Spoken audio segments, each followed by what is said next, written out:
Comment va-t-elle? Elle va s'en sortir, n'est-ce pas? Pour l'instant, sa situation est stable, elle est qui pour vous? C'est ma meilleure amie, ses parents sont décédés, et nous vivons tous les deux ensemble. Je sais, je connaissais ses parents, notamment son père. Ah bon? Comment ça? Laisse tomber, c'est une longue histoire. Au fait, votre amie Emanuela a ingéré une quantité importante de benzodiazépine, un type de médicament anxiolytique qui, à forte dose, peut entraîner un surdosage. Ce type de médicament agit en déprimant le système nerveux central, ce qui ralentit la respiration, le rythme cardiaque et peut induire un état de somnolence profonde, voire un coma. Oh mon Dieu, elle a failli mourir. Elle a eu beaucoup de chance. Si vous n'aviez pas réagi rapidement et ne l'aviez pas amenée à l'hôpital à temps, les conséquences auraient pu être bien plus graves, elle aurait pu entrer dans un coma irréversible, ou pire nous avons pu administrer un antidote qui a inversé les effets du médicament, ce qui a permis de stabiliser sa situation. Je n'arrive pas à croire qu'elle en soit arrivée là, je savais qu'elle souffrait, mais je n'imaginais pas qu'elle en arriverait à ce point. La détresse psychologique est parfois invisible jusqu'à ce qu'il soit presque trop tard. Emanuela traverse manifestement une période extrêmement difficile, ce qu'elle a fait est un appel à l'aide. Je ne savais pas, je me sens tellement coupable, qu'est-ce que je peux faire pour l'aider? Vous ne devez pas vous sentir coupable, la douleur d'Emanuela est profondément personnelle, et elle a besoin de beaucoup de soutien en ce moment. Ce que vous pouvez faire, c'est d'être là pour elle, de l'écouter, de lui rappeler qu'elle n'est pas seule, surveillez-la de près. Je vais m'assurer qu'elle ne soit jamais seule, je resterai avec elle jour et nuit s'il le faut. C'est exactement ce qu'elle a besoin, mais ce n'est pas tout, il serait également important pour elle de voir un psychologue ou un psychiatre, quelqu'un qui pourra l'aider à traverser cette crise de manière plus structurée. Oui, je vais m'occuper de tout ça, je vais l'emmener voir un spécialiste dès qu'elle sera prête. C'est une très bonne idée, votre amie traverse ce qu'on appelle un état de choc émotionnel, c'est un traumatisme profond, l'événement déclencheur, dans ce cas, semble être quelque chose de très douloureux pour elle. Avez-vous une idée de ce qui a pu la pousser à faire cela? Oui, elle a appris hier que son fiancé, avec qui elle est depuis plus de 6 ans, s'est marié avec une autre femme, et ce mariage a eu lieu hier, sans qu'elle le sache. C'est un coup terrible pour elle, elle a fait tant de sacrifices pour cet homme, et il l'a trahi de la pire des manières. Je comprends mieux, une trahison de cette ampleur peut dévaster même les personnes les plus fortes. Ce qu'elle ressent, c'est un mélange de chagrin, de trahison et d'abandon, et tout cela peut rapidement mener à des pensées suicidaires, surtout si la personne est seule. Je veux l'aider à surmonter ça, je veux qu'elle sache qu'elle n'est pas seule. Et c'est exactement ce qu'elle a besoin d'entendre. Parfois, le simple fait de savoir que quelqu'un est là pour nous, que quelqu'un se soucie de nous, peut faire toute la différence. Continuez à être cette amie fidèle et présente pour elle, encouragez-la à parler, à exprimer ce qu'elle ressent, même si c'est difficile. Je le ferai docteur, je serai là pour elle, quoi qu'il arrive, je ne la laisserai pas traverser ça toute seule. Pour la facture, ne vous inquiétez pas, je vais la régler pour vous, comme je vous ai dit, son père était mon ami. Merci beaucoup madame, que Dieu vous bénisse. Bonjour Emanuela, comment te sens-tu ce matin? Je suis encore ici, laissez-moi mourir, je ne mérite pas de vivre, j'ai déçu mes parents. Oui, tu es encore ici, et je suis très heureuse que tu le sois. Tu ne dois pas mourir, tu n'as pas déçu tes parents. Je suis désolée, je ne sais pas ce qui m'a pris, je n'avais pas l'intention de... Ne t'excuse pas Emanuela, tu as vécu quelque chose de très douloureux, et parfois, dans ces moments, notre esprit nous pousse à des actions que nous ne contrôlons pas vraiment. L'important est que tu sois ici, que tu sois en vie, c'est tout ce qui compte maintenant. Je ne sais pas comment continuer, tout s'effondre autour de moi, j'ai perdu tout espoir. Je comprends ce que tu ressens, crois-moi, je sais à quel point la douleur peut être insupportable, à quel point elle peut te faire sentir que tout est fini, mais je veux que tu saches que ce n'est pas la fin, ce que tu traverses est une tempête, mais elle finira par passer. Pourquoi vous faites tout ça pour moi? Parce que je me sens liée à toi d'une certaine manière, tu vois, je connaissais ton père très bien. Mon père? Vous connaissez mon père? Oui Emanuela, ton père était un homme remarquable, généreux, toujours prêt à aider les autres. Il me parlait très souvent de toi, il m'a beaucoup soutenu à une époque où ma vie était aussi très compliquée, c'est grâce à lui que j'ai pu terminer mes études de médecine, il croyait en moi, même quand je n'y croyais plus. Je n'ai jamais su que mon père avait aidé quelqu'un comme ça.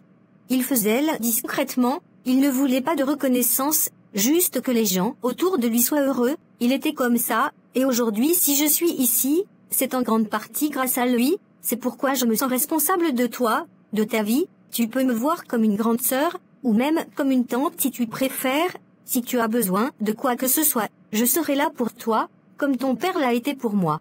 Merci docteur, vous ne pouvez pas savoir à quel point ça compte pour moi de savoir que je ne suis pas seule. Tu peux m'appeler Vanessa. Je veux que tu saches que ce que tu as tenté de faire Emanuela, ce n'est pas la solution. Tes parents, où qu'ils soient maintenant, ne seraient pas fiers de toi si tu choisissais de mettre fin à ta vie, de cette manière surtout pour un homme, ils t'ont aimé plus que tout, et ils auraient voulu que tu continues à te battre, peu importe les épreuves. Mais pourquoi continuer à vivre quand tout ce que j'ai construit s'effondrait? Aboubacar il était toute ma vie, et maintenant il est dans les bras d'une autre femme. Qu'est-ce que je n'ai pas fait pour lui? J'ai même volé l'argent de mon père pour lui remettre, afin qu'il puisse partir aux États-Unis, mes parents m'ont détesté pour cela, je regrette amèrement. Je sais, ton père m'avait en parlé, tu sais tu es jeune, tu fais des erreurs et c'est tout à fait normal, apprends de tes erreurs, relève-toi et avance. Je sais que ça fait mal, mais tu ne peux pas laisser un homme définir ta vie, surtout pas un homme qui t'a trahi de cette manière, il y a des millions d'hommes dans ce monde qui rêveraient d'avoir une femme aussi forte, aussi loyale que toi, si Aboubacar n'a pas su reconnaître ta valeur, c'est lui qui perd quelque chose d'inestimable, pas toi. Mais je l'aimais, je l'aime toujours. Je le sais, et cet amour ne disparaîtra pas du jour au lendemain, mais l'amour que tu as pour toi-même doit être plus fort, tu mérites quelqu'un qui te traite avec respect, qui te voit pour la personne merveilleuse que tu es, tu mérites un avenir rempli de bonheur, et non de douleur. Je ne sais pas si j'ai la force. Tu as la force Emanuela, tu l'as toujours eue, c'est juste que parfois dans la tempête, on oublie qu'on a en nous ce qu'il faut pour y survivre. Je ne sais pas comment vous remercier. Tu n'as pas à me remercier, la meilleure façon de me remercier est de continuer à te battre, de ne plus jamais tenter de faire ce que tu as fait. La vie est précieuse Emanuela, et tu as encore tant à vivre, tant à offrir, ton histoire ne s'arrête pas ici, elle ne fait que commencer. Je vais essayer, je vais vraiment essayer. C'est tout ce que je te demande, et souviens-toi, je suis là si tu as besoin de parler, si tu as besoin de quelqu'un pour te soutenir, tu peux compter sur moi, tu n'es pas seule Emanuela. Merci beaucoup Vanessa. Repose-toi maintenant, tu as traversé beaucoup de choses, et ton corps a besoin de temps pour se remettre, nous parlerons encore, quand tu te sentiras prête. Rebecca, comment va-t-elle? Qu'est-ce qui s'est passé exactement? Quand tu m'as appelé, tu avais l'air si bouleversé. C'est une situation vraiment difficile William, je suis encore sous le choc moi-même, je n'aurais jamais imaginé que ça pourrait en arriver là. Je ne comprends toujours pas, elle est si forte, si pleine de vie, qu'est-ce qui a bien pu la pousser à un tel point? Tu sais, on pense toujours que les personnes les plus fortes sont celles qui ne peuvent pas craquer, mais la vérité, c'est que même les plus forts ont leurs limites, et Emanuela elle a traversé une épreuve terrible, quelque chose qu'aucun de nous n'aurait pu prévoir. Qu'est-ce qui s'est passé Rebecca, s'il te plaît, dis-moi tout.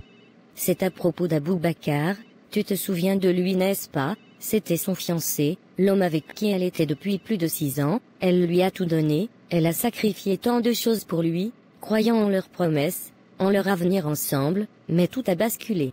Oui, je me souviens d'Aboubacar, je n'avais jamais compris ce qu'elle voyait en lui, mais je la respectais trop pour poser des questions, qu'est-ce qu'il a fait?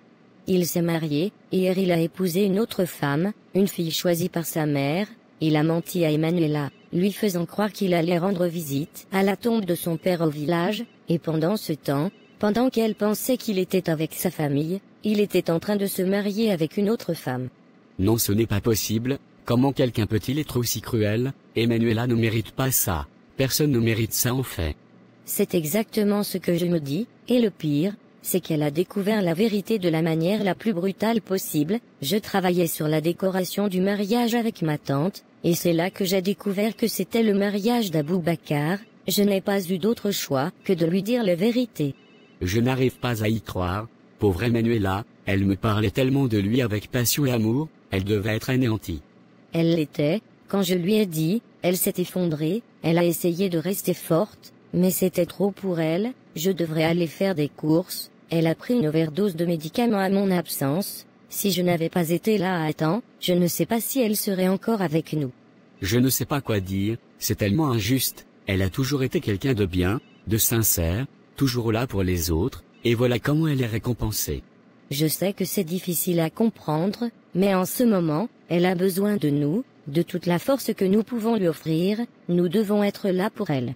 Bien sûr Rebecca, je ferai tout ce qui est en mon pouvoir pour l'aider, mais peux-je la voir? Peut-elle recevoir des visites?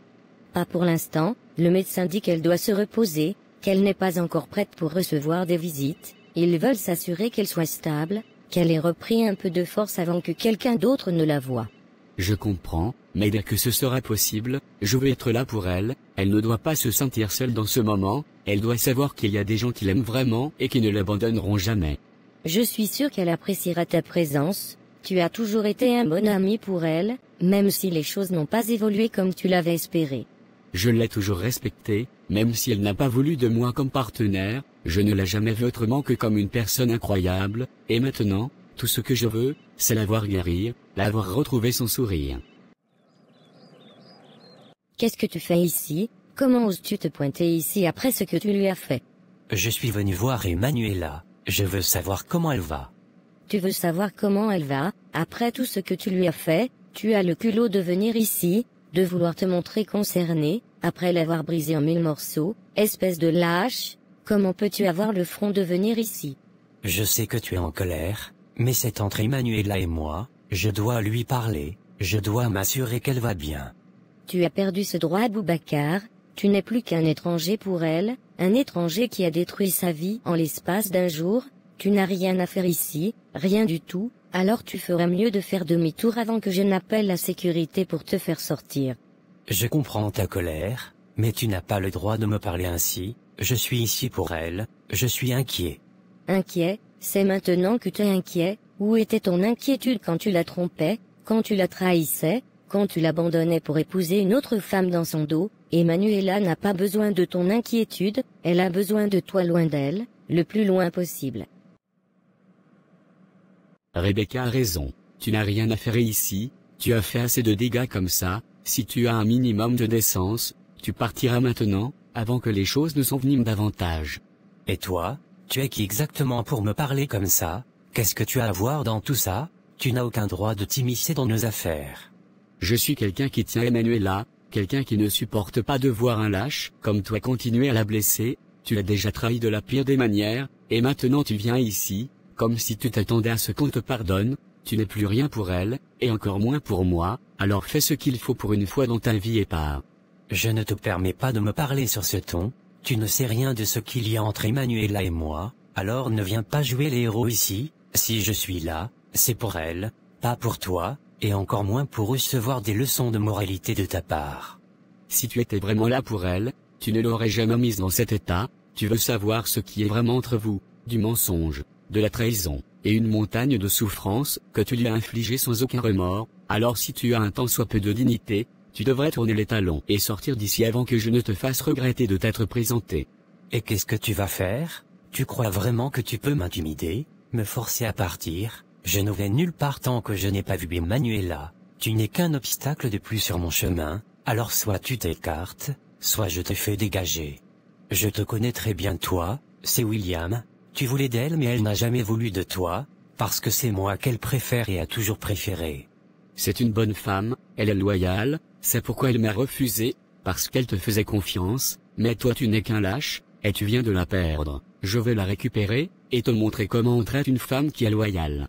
Tu n'es qu'un petit gamin ingrat, tout ce que tu possèdes aujourd'hui, c'est grâce à une femme qui s'est sacrifiée pour toi. Moi je me suis construit tout seul, nous ne sommes pas pareils, alors si tu as un peu de dignité, tu dois dégager de ce coin.